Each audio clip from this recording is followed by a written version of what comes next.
I'm hearing this statement more and more from law firm leaders. I don't like conflict.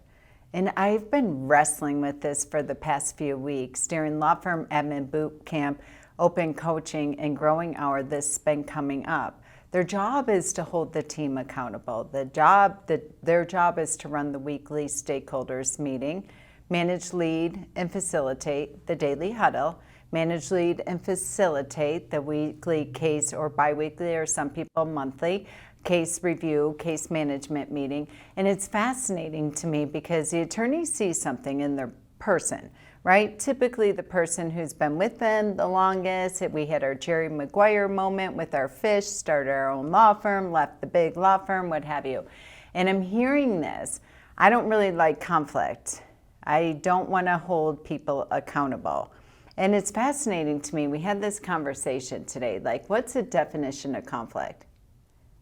Really, truly, and really conflict only occurs when you are sweeping things under the rug and not having the conversation in real time. So let's take the word conflict out of this. Let's go back to the structure and the framework that we've created: weekly all hands deck on meeting, daily huddles, quarterly strategic retreats, quarterly employee growth plans, and then what you're doing between you and your attorney for your weekly level 10 meeting. And if we are having conversations in real time, conflict doesn't occur.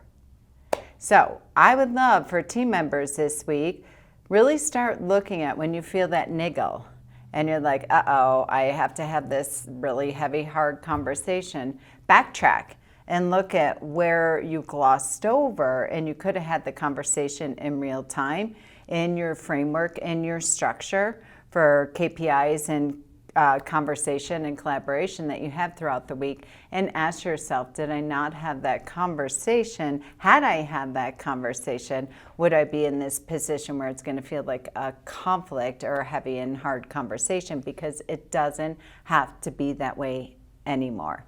Welcome to another episode of the Office Altering Hire and Empower with Molly McGrath podcast.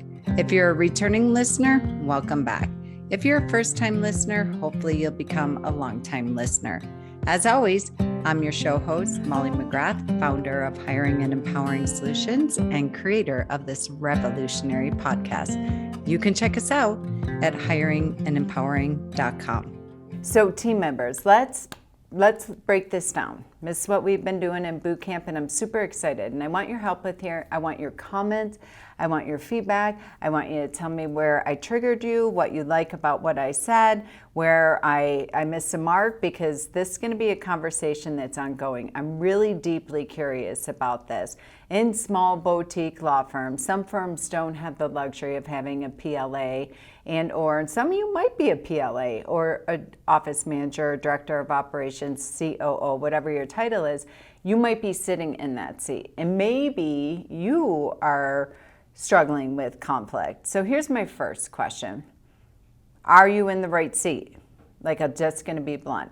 Maybe your attorney is super excited about you, loves you, you're a super woman, man, and you can do everything and anything, and why not you? And some of you are put in that role and you're like, yeah, I'll do whatever it takes to get the job done. Of course, I'll do everything for you, attorney. And you're in there and you're also doing paralegal work and maybe wearing 2-3 hats.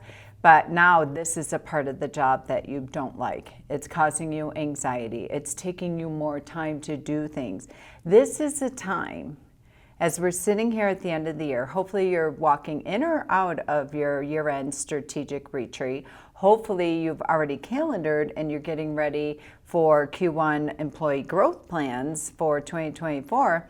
And so maybe you're not sitting in the right seat. You're not going to let your attorney down. You're not going to disappoint them. You're actually doing them a massive disservice if you are responsible for holding people accountable. And this is not heavy and hard, and I'll talk about that in a minute, and holding the vision and carrying out the vision and KPIs and reporting and metrics and tracking and people getting their time entered into Clio or whatever it might be.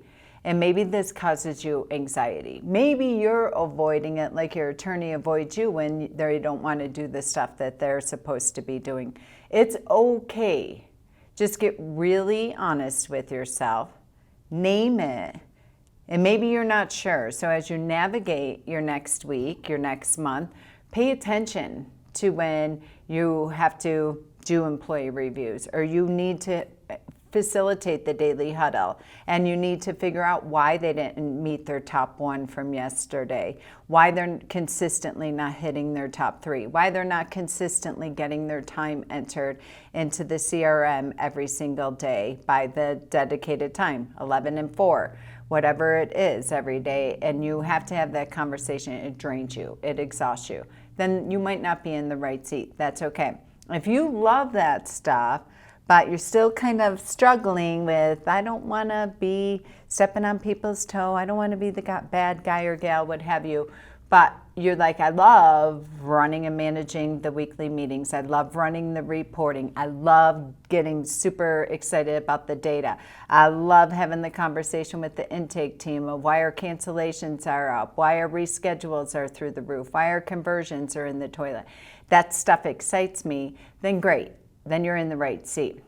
This conversation around conflict is not a bad word. In my experience, and again, I want your feedback on this, I don't think it exists. The only way that conflict exists in the workplace and with your team members and with your tribe is when you're avoiding having the conversation, when you're turning an eye to something that you notice right then and there and you're not having the conversation. I'm noticing that you're not making follow-up calls. Every single time the attorney walks into the meeting, the folder's not set up the way that it needs to be. I notice that you're not entering time or what have you. I notice that when I walk in, you have a grouchy attitude. Whatever it is, like imagine a world where you have that conversation. For me, those conversations excite me because my tonality is not heavy and hard. Some people might beg to differ, but like I get deeply curious about it. I'm like, what is going on, Nia?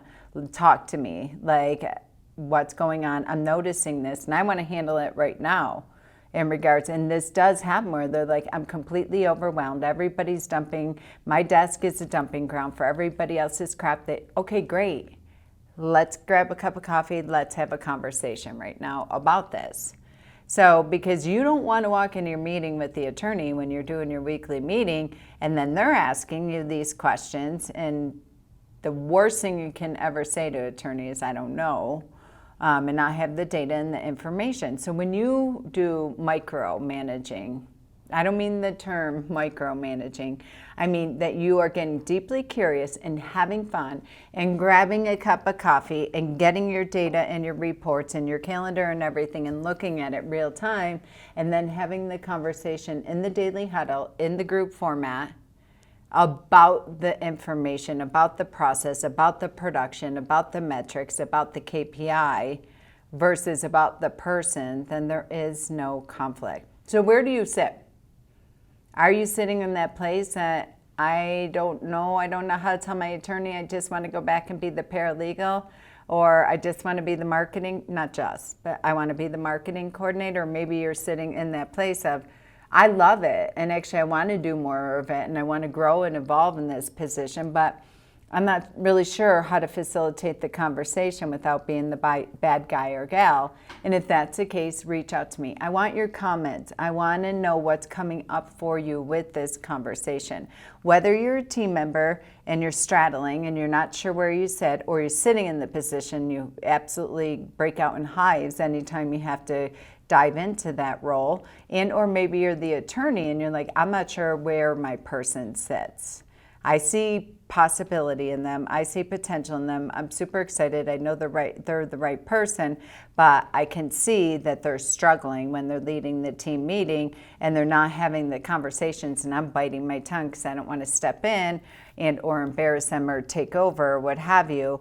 Wherever you sit, let me know where you're sitting, where you're struggling, and what you think and feel about this conversation around conflict. All right. So, attorneys, reach out. Give me your team. Let me empower them. Let me train them to become legal leaders leading legal leaders. We've reached the end of yet another episode of the Hire and Empower with Molly McGrath podcast, where dream teams of entrepreneurs in an entrepreneur's world really do come true.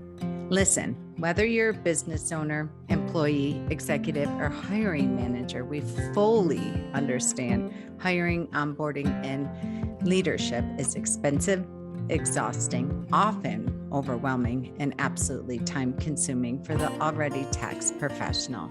Well, we have your back on all fronts. For 25 years and counting, we have transformed over 4,000 law firm teams into the most efficient, resourceful, and profitable asset of your business. Check out our Smart Hire solution, our employee leadership program, and the 66-day law firm turnaround at hiringandempowering.com.